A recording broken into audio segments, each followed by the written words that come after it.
If you could grow taller than a mountain or shrink small enough to ride a raindrop, what would you pick? Sounds fun, but physics has a vote too. There is a universal law that will crush you if you get too big, or if you shrink and try to ride a raindrop, it will trap you inside that same raindrop. Hello, I'm Lilith, and today let's see why, when it comes to size, the universe always has the final say.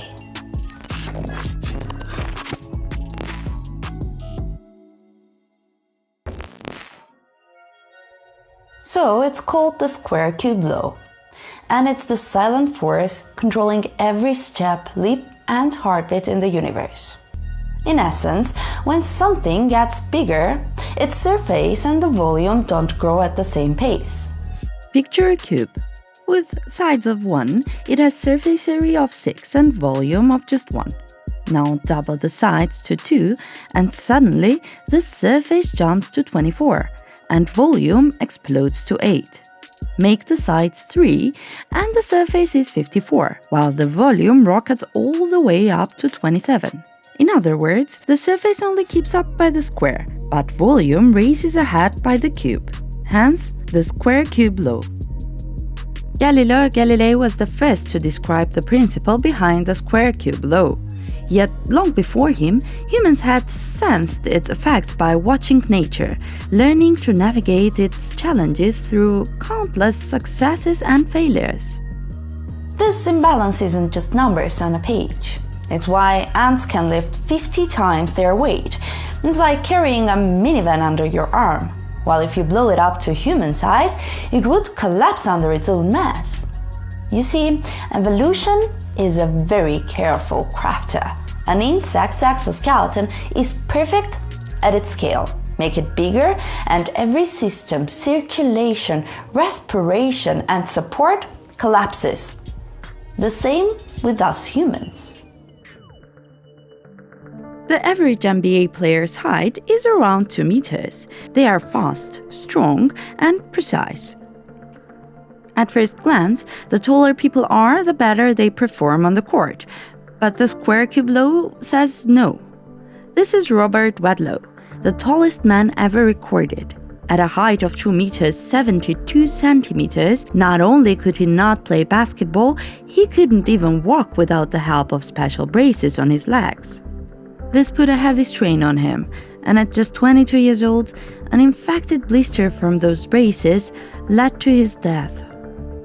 And this is Henry, the record-breaking elephant. This African bush elephant's weight was 11 tons, height around 4 meters.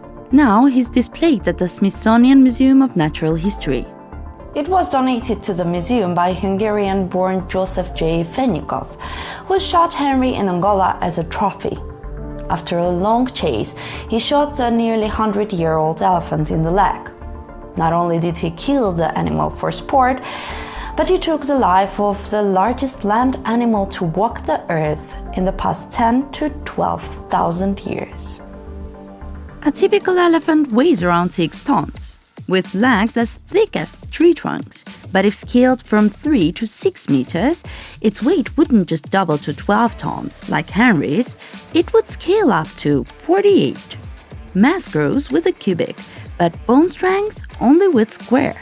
And to survive this load, the elephant's femur bone would need to grow 3 times.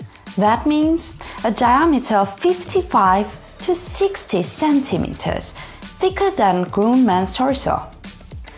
Every step would become dangerous. The stress of walking would send cracks spidering through even those swollen bones. To hold up 48 tons on land, an elephant's legs would have to look less like limbs and more like concrete columns. But let's go even bigger. Earth's largest creature, the blue whale, stretches 30 meters and weighs up to 200 tons. A whale has a 450 kilogram heart, roughly the size of a small piano, that pumps 220 liters of blood per beat through a 30 centimeter wide aorta. And the only reason it survives this unimaginable size is water. Buoyancy supports its massive body, counteracting with the crushing effect of cubic growth. But their enormous mass still dictates slow movement and extraordinary energy consumption. For example, when hunting, the whale measures the payoff, deciding if the school of fish is worth the effort of opening its massive jaw or not. Here comes a very simple question. If the square cube law is so unforgiving, how did evolution allow giants like dinosaurs to exist? Dinosaurs stretched up to 35 meters longer than a blue whale, and it walked on land. How is this possible, you'd ask? Was the law somehow suspended until Galileo wrote it down? Tempting? But no. Never underestimate the engineering genius of evolution. Dinosaurs was massive, yes, but not impossibly so. At about 80 tons, it was less than half the mass of a blue whale. Its skeleton was a masterpiece of compromise. Hollow bones, like those of birds, kept it lighter, while legs as thick as columns spread the load. It didn't sprint. Its top speed was barely 20 kilometers per hour, slow enough that you could outrun it, if you could convince it to run at all. Every step was a calculation. Moving such an enormous body meant burning energy, generating heat that was hard to shed. So even if the skeleton problem is solved, another no less crucial challenge rises: heat and cooling. The larger the body, the more relentless the heat it produces. A shrew weighing just 2 grams keeps itself alive with a heart pounding over 1,500 times a minute, a desperate furnace to hold off the cold. An elephant faces the opposite problem, generating heat faster than it can shed. So the massive ears are not an evolutionary joke, but more surface to radiate heat, vital for survival. And just as elephants evolved enormous ears, Dinosaurs carried a long, whip-like tail that worked like a biological cooling fin, shedding heat into the air. Dinosaurs were not breaking the square cube law. They were surviving inside it, pushing their anatomy to the very edge of what is allowed. And since we've touched on the topic of heat, it's very fitting to talk about ice, as it's a perfect example of the square cube law, one that has been used twice in history for very interesting purposes. In the early 19th century, Frederick Tudor, a young entrepreneur from Boston, started a very tricky business. He planned to harvest massive blocks of ice from New England and ship them thousands of miles to the Caribbean and even as far as Brazil, where ice was a luxury no one could produce locally. At first, he struggled. Small blocks of ice, no matter how carefully packed, melted during transportation. But Tudor noticed something crucial. The bigger the block, the longer it survived. He began harvesting huge blocks, insulating them in sawdust and shipping them in massive holds. By scaling up, he transformed a previously hopeless business into an empire. In 1833, he decided to expand his business and sell ice to India, 26,000 kilometers away and 4 months from Massachusetts. So on May 12, the brig Tuscany sailed from Boston to Calcutta, filled with 180 tons of ice. Many believed it was a joke until Tuscany approached the Ganges in September with 100 tons of ice upon arrival. It lost only 44% of its weight, without any refrigeration. Tudor's ice eventually reached tropical markets, sold to hotels, hospitals, and the elite. And that's how he earned the Boston's Ice King title and started a whole industry called ice trade or frozen water trade. First commercial ice-making machine was patented in 1867, and production started in 1873. But the first home-based small ice-making units weren't a thing until 1940s. So the topic of ice was trending. And in 1959, Radio Luxembourg issued a challenge. Transport a block of ice from Arctic Circle to Equator without refrigeration. And the winner would get 100,000 francs per kilogram that survived the journey. The Norwegian insulation company Glasvat, producing glass wool for thermal insulation, seized the opportunity. Sivert Klaven, the engineer, turned the expedition into a promotional stunt, proving the effectiveness of the product. The ice was cut in 200-kilo chunks, fused into a 3-ton slab, and placed inside an insulated iron container atop a specially equipped truck. Alongside the ice, the convoy carried 300 kilograms of medicines for Albert Schweitzer's hospital in Gabon. Crossing Europe was relatively straightforward, but the Sahara Desert was a challenge. The truck sunk repeatedly into sand and the temperature reached 50 degrees Celsius. They needed ice to survive that heat. Yet after 27 days and 16,000 kilometers, only 11% of the ice had melted. So Radio Luxembourg would have had to pay around 271 million francs at that time, which is almost 6 million USD in today's value. Luckily for the radio station, Glasvat didn't need money but global publicity. The secret of success was the square cube law. The small ice melts fast, because its surface area is large relative to its volume. Heat floods in and energy spreads quickly, but a massive block the size of a room barely melts on the outside compared to overall volume, while the inside stays frozen. So if you're big, overheating is your enemy. But if you're small, you lose heat rapidly. The simple, everyday observation, the law at work. Size dictates how energy flows and life obeys.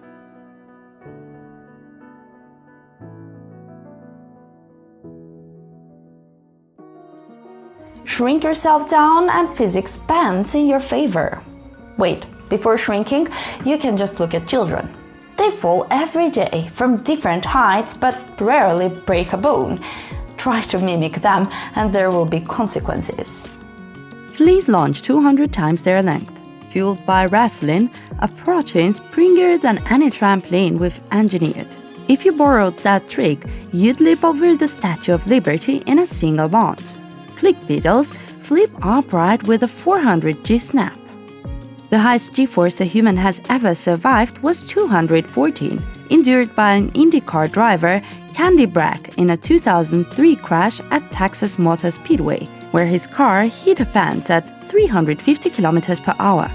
He suffered multiple fractures, a shattered vertebra, a broken femur, and crushed ankles, requiring 18 months and 8 surgeries to recover. And the click beetles experience twice that amount on everyday basis.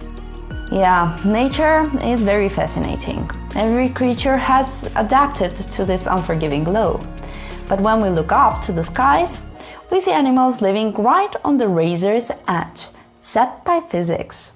The tiniest of them all, the bee hummingbird, weighs barely 2 grams and spreads wings no longer than 6 centimeters. To stay afloat, it traces the air with a figure 8, beating up to 80 times per second. Its metabolism runs so hot that it must drink its own weight in nectar every single day. At this scale, hovering is effortless. Tiny wings moving fast can suspend a tiny body against gravity. But scale this design up.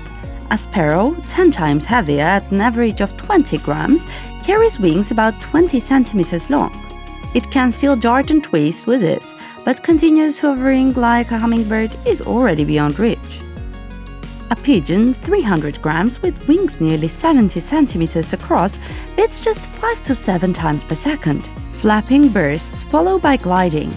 To stay in the air, the pigeon relies on broad wings that spread its weight over a large surface area.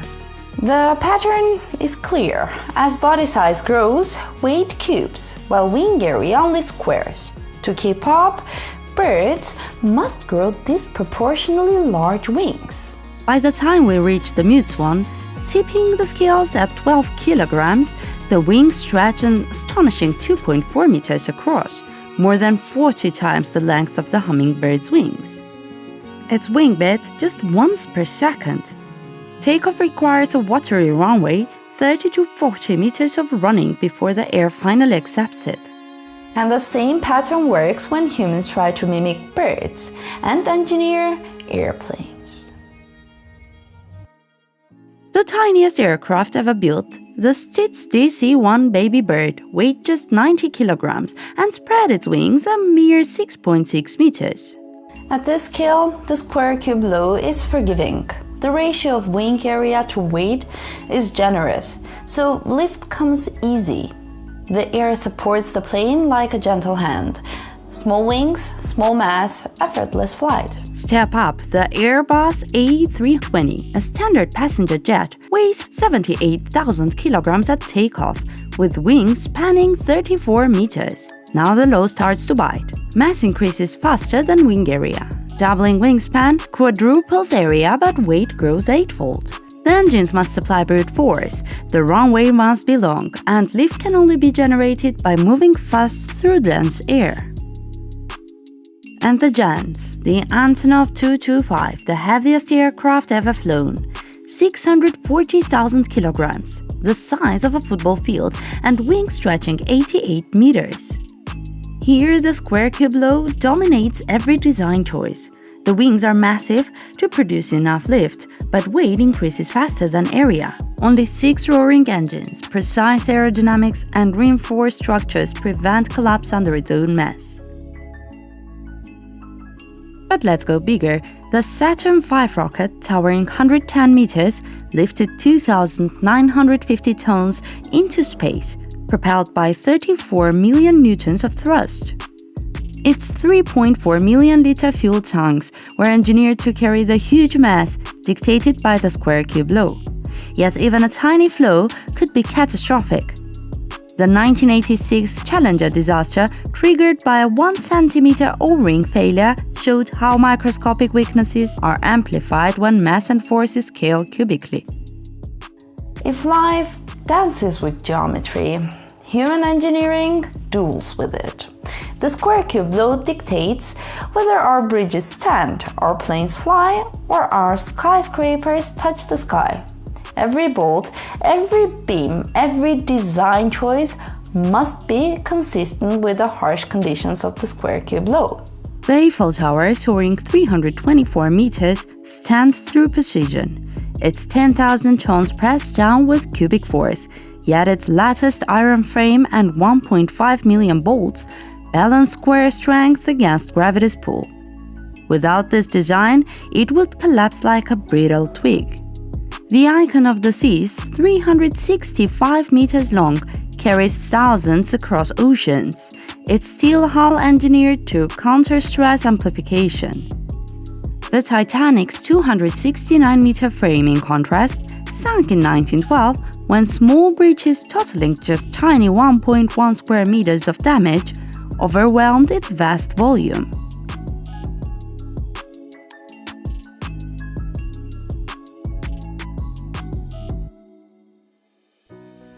Why is the Earth round? Why are planets and stars perfect spheres while asteroids look like lumpy potatoes?